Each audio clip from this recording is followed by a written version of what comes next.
May 2017, I applied for this training opportunity, and of 49 countries, they selected 4 candidates, and I was one of them, so I was very excited about it.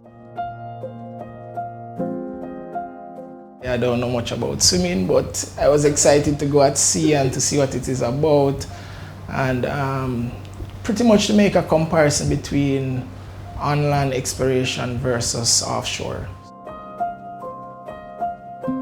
As an ISA trainee, I took on the role now, or the responsibility of trying to implement a marine geology arm within my organization. So I am networking with JOGMEC and the Japanese, trying to adapt from them some of their procedures that they use. I would want to see where my input has created some value in adding to this industry that we're looking forward to in the near future.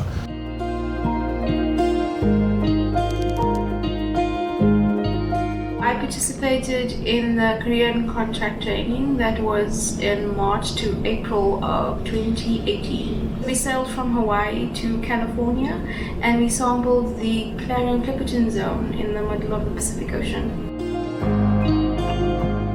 So I was able to observe and be a part of a lot of activities that I would never have had the chance to be a part of if I had actually stayed in South Africa and I never applied for these opportunities.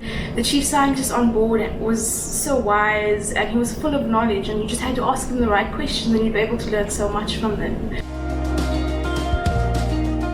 The organisms in the deep sea that we don't know about and that we haven't documented yet, that is where my main aim is, and I want to get involved with projects that look at documenting those organisms, because it's very likely that those organisms may go extinct before we even have the chance to know what they are and what their role is in the environment.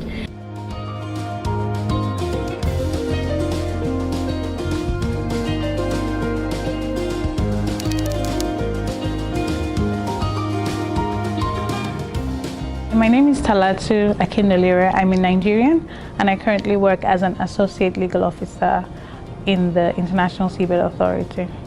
At the time that I applied, and this was 2017, there was a lot of work coming into my department, which was International Law Department in the Federal Ministry of Justice at the time, based on UNCLOS and law of the sea issues that Nigeria was currently having to deal with. Just being able to sort of meet with the topmost persons in law of the sea. So I interacted with judges, I interacted with professors, I interacted with some of the persons who actually wrote the UN Convention on the Law of the Sea. And that was a life-changing moment for me, because then I was able to build a network which has proved very valuable. The training, I think, has a very strong link to the work that I do now, because after that training I was able to sort of move forward in my understanding of international law in general and then law of the sea. And that's one of the main things that I do currently as a legal officer in the Office of Legal Affairs.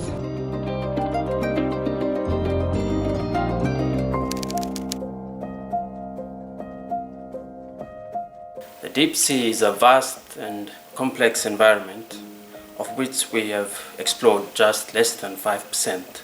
It is rich in mineral resources, which we are now aware of, that could potentially supply us with important metals for decades.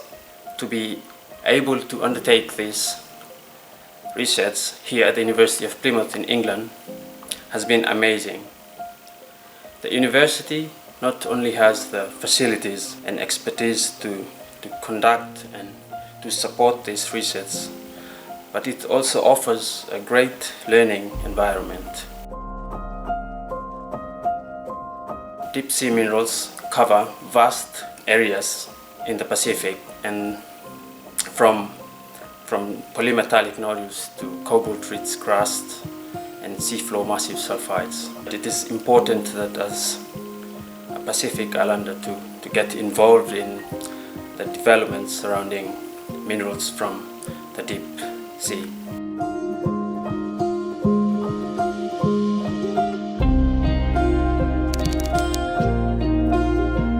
I went to the deep seabed mining workshop organized by the Shanghai Jiao Tong University.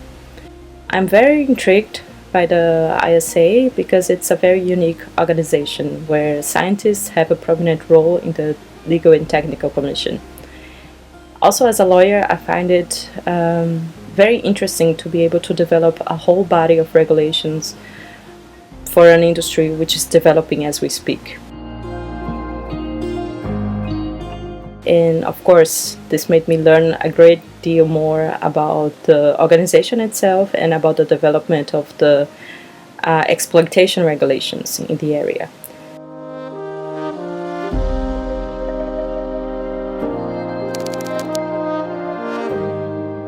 In 2013, I was an intern with the International Seabed Authority, which was my first ever multilateral exposure. And so that internship, I feel, was really crucial in helping me understand more about the topic itself, deep sea mineral exploration and exploitation, law of the sea, but also how things work at the multilateral level. And so that has been instrumental, particularly in the work I've been doing for my government in ocean engagements, but also international engagements in general. And so for that, I'm forever grateful for the International Seabed Authority for providing that platform for me to help me learn in what I would say is a safe environment, and for that I'm grateful.